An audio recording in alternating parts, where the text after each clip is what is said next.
Bonjour à tous. Donc aujourd'hui, je vais vous parler donc du modèle économique que choisissait Ziké pour pouvoir vivre ses aventures. Petite chose à savoir, donc moi je vous parle d'aventure et quand nous lisons l'ouvrage de Ziké, nous le percevons comme une aventure. C'était un être d'action. Il souhaitait simplement, entre guillemets, vivre les choses et au mieux pour lui. Donc, chose que je n'avais pas fait depuis bien longtemps, entre guillemets, si je puis dire, le profil de Ziké. Ne pensant qu'à lui, la flambe, le confort, l'argent n'a d'utilité que lorsqu'il est utilisé, la défonce, ne pas thésauriser, et, et puis voilà le plus gros. Chose aussi très très importante pour pouvoir d'autant mieux percevoir l'homme, je veux donc je peux. Donc, ce fameux modèle économique était fonction donc de son état second. L'homme était constamment dans un état second, ce qui lui permettait d'avoir, si je puis dire, un coup d'avance par rapport à bon nombre de gens. Comprenez quoi que vous comprenez. Nous sommes dans le cadre de l'aventure Oro. Je dirais qu'il y a trois blocs qui se présentent: la logique, le raisonnement, la raison et le génie. L'homme était en mesure d'osciller, il oscillait fréquemment, à mes yeux, entre le raisonnement et le génie. Ce que j'entends par là, c'est le suivant. Donc, le raisonnement va faire en sorte que, en fonction de ce qui va vous faire face, vous allez être en bonne intelligence avec ce qui va vous faire face pour pouvoir, entre guillemets, diriger. Pour reprendre l'adage, on ne commande à la nature qu'en lui obéissant. Donc, lui voulant commander et non subir, entre guillemets, sa vie, il utilisait des substances pour pouvoir raisonner au maximum par rapport à la situation. Et donc, l'état second dans lequel il était de façon fréquente lui permettait de très souvent être si je puis dire, en partant d'un raisonnement, d'être dans la transgression qui mène au génie. Le génie, qu'est-ce que c'est? Le génie, ça va être, entre guillemets, être en mesure, en fonction d'un raisonnement, de faire des choses possibles et d'être en mesure, comment dire, de différer l'impossible. En un mot, ce qui est possible, c'est sur le moment, c'est à faire tout de suite. Ce qui est impossible est à différer. Et c'était sa très très grande force. Et donc le modèle économique de Ziké était basé sur cela, sur le raisonnement et le génie. Donc il faut comprendre cette petite chose. Euh, Sans les substances, impossible. L'homme était constamment dans un état second. Dans Oro, vous voyez qu'il est dans un état second. Dans Parodi, vous voyez qu'il est aussi dans un état second. Et dans Sahara, l'état second est aussi omniprésent. Il aurait été impossible pour lui de le faire. Le modèle économique est donc basé sur sa personne, son vouloir et son pouvoir. Toujours, il veut, il peut. Et pour pouvoir vouloir et pouvoir ce qu'il souhaite, il faut à tout prix qu'il soit dans des endroits où la loi n'a pas cours, où lui puisse mettre sa loi. C'était sa très très grande force.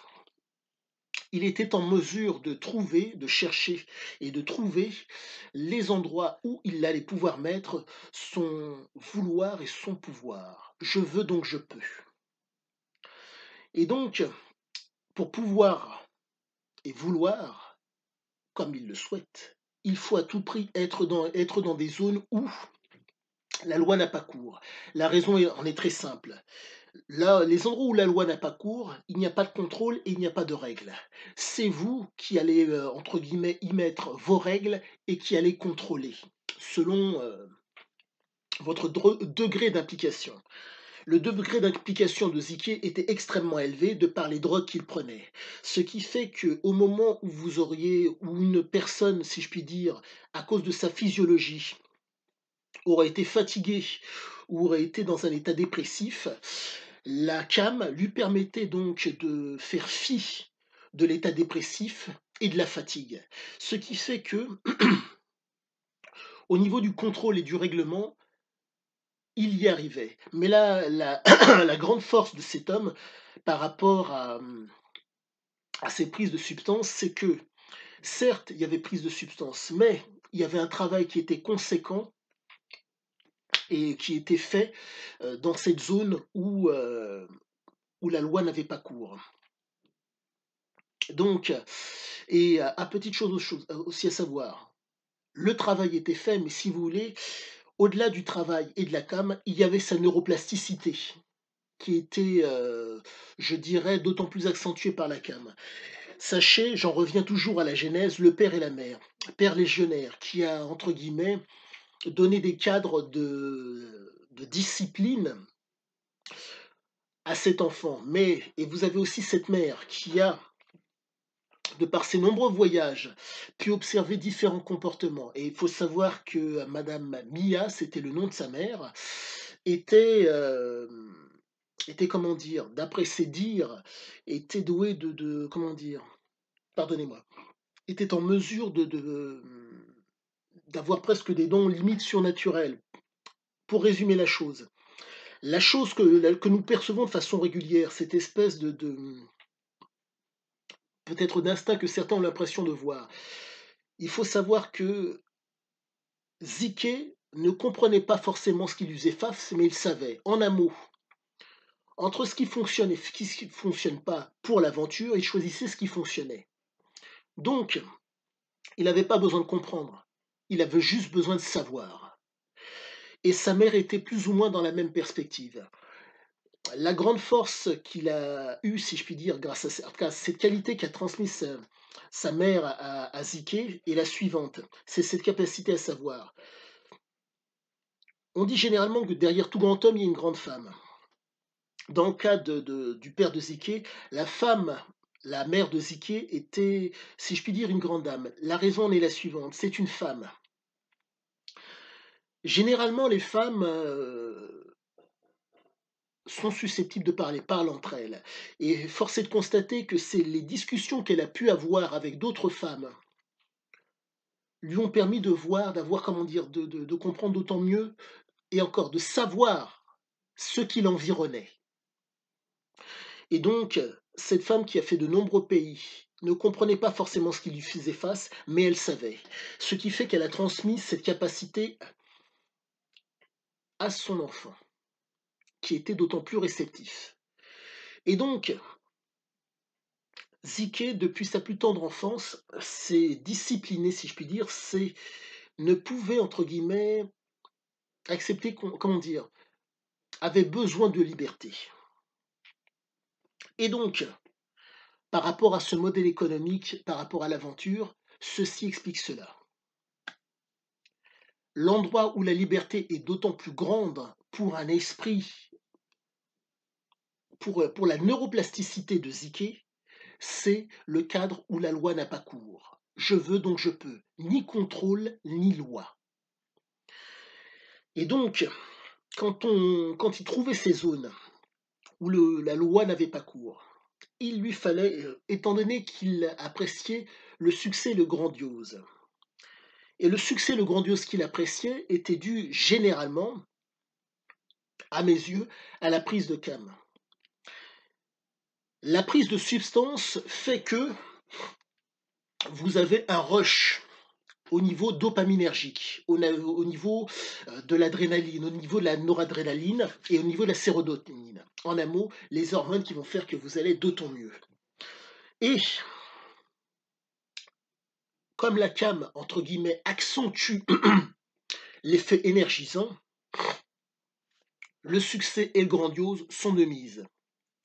Mais pour qu'ils aient cours, ce succès, ce grandiose, il lui faut asseoir une autorité sur un groupe d'hommes. Ce groupe d'hommes, généralement, ce sont des hommes qui sont logiques et qui ne raisonnent pas. Ce conditionnement, entre guillemets, que ces hommes avaient déjà, l'intéressait lorsqu'ils étaient productifs. Et le conditionnement qu'ils leur faisaient subir en les cloisonnant les rendait d'autant plus productifs. Dans Oro, vous voyez que de par l'époque, il faut savoir qu'à l'époque, dans les années 80 et dans les années 70 de mémoire, pour Sahara et pour Parodie, oui, 70 pour les années, pardonnez-moi, 70 pour, Parodie et dans les années 70 aussi pour Sahara. Il n'y avait pas d'interactivité, internet n'existait pas, donc le cloisonnement mental était d'autant plus simple. Aujourd'hui, cloisonner quelqu'un, donc faire en sorte qu'il ne comprenne pas et qu'il ne sache pas ce qui se passe à l'extérieur, de chez lui ou de l'endroit dans lequel il est plutôt difficile. Donc, cloisonnement mental qu'il faisait constamment. Et donc, sur ces hommes, d'en haut, il a cloisonné donc ces hommes, ces 30 voyous, dans, dans la Quebrada del Frances. Pour ceux qui ont lu le bouquin, ils comprendront. En un mot, il les a cloisonnés dans la mine. Mais pour que le cloisonnement soit qualitatif et qu'il tienne, compte tenu du nombre de personnes qu'il avait avec lui à chaque fois, il fallait de la nourriture à foison, histoire que les hommes ne manquent de rien du tout, que les besoins primaires qui sont manger et boire soient satisfaits, et si possible, une sexualité. Il était extrêmement fort, compte tenu du fait que lui, dans son état supraphysiologique, la nourriture, la boisson, la sexualité ne suffisaient plus de par le fait qu'il était dépendant et non dans l'accoutumance. Il était, si je puis dire, au-dessus de ces messieurs. Mais, je mets bien un bémol, il était au-dessus de ces messieurs parce que sa neurophysiologie et les drogues qu'il prenait, entre guillemets, brisaient les interdits. La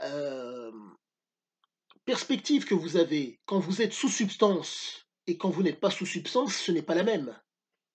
Pour reprendre l'adage, l'homme qui est sous alcool, l'homme le plus lâche au monde peut devenir l'homme le plus courageux au monde lorsqu'il est sous alcool. C'est un proverbe que certains peut-être connaissent. Et Ziké, c'est exactement son cas. Sous substance, dans un état second, il était, je dirais, les interdits sautaient. Et comme vous avez pu le constater dans nombre de ses écrits, chaque fois qu'il y a de l'interdit, il y va. Pourquoi? Parce que, entre guillemets, il y a moyen de se réaliser, et c'est à chaque fois ce qu'il faisait. Boum. Maintenant, le fameux modèle économique. Son modèle économique était basé sur l'exploitation. Son modèle économique était fonction de la manipulation, du fait d'être sans gêne et du fait d'être intelligent. Donc, je vais rester sur. Je vais essayer de rester au maximum sur Euro. Je vais éviter de passer d'un ouvrage à un autre pour éviter de vous perdre. Des hommes rentables. Pas encore peut-être rentables, mais qu'il va, entre guillemets, qu'il va conditionner pour être d'autant plus rentable. D'une. De deux. Asseoir une autorité sur eux. Faire en sorte que ces hommes soient logiques. Être omniprésent et que ça soit, si je puis dire, que les efforts soient rentabilisés, que cela amène quelque chose derrière. Et donc, quand vous avez un homme qui est en mesure de trouver... Ah oui, pardonnez-moi. Et chose aussi très très importante. Et il faut qu'il y ait, entre guillemets, un minimum d'efforts au demeurant pour un maximum de rentabilité. Entre guillemets. Dans Oro, il fait travailler ses hommes avec des pelles et des pioches. En un mot, il travaille à la main. Et ces hommes ont retiré en l'espace de 3 mois 27 kilos d'or. 27 ou 28 kilos d'or. L'équivalent aujourd'hui, je crois de mémoire, 30 millions d'euros. À peu de choses près. Donc comprenez que possible dans la difficulté, oui. Dans Sahara, transport de camions entre guillemets de pièces de voiture usagées. Donc acheter très très peu cher en Europe pour les faire, entre guillemets, pour les amener en Afrique.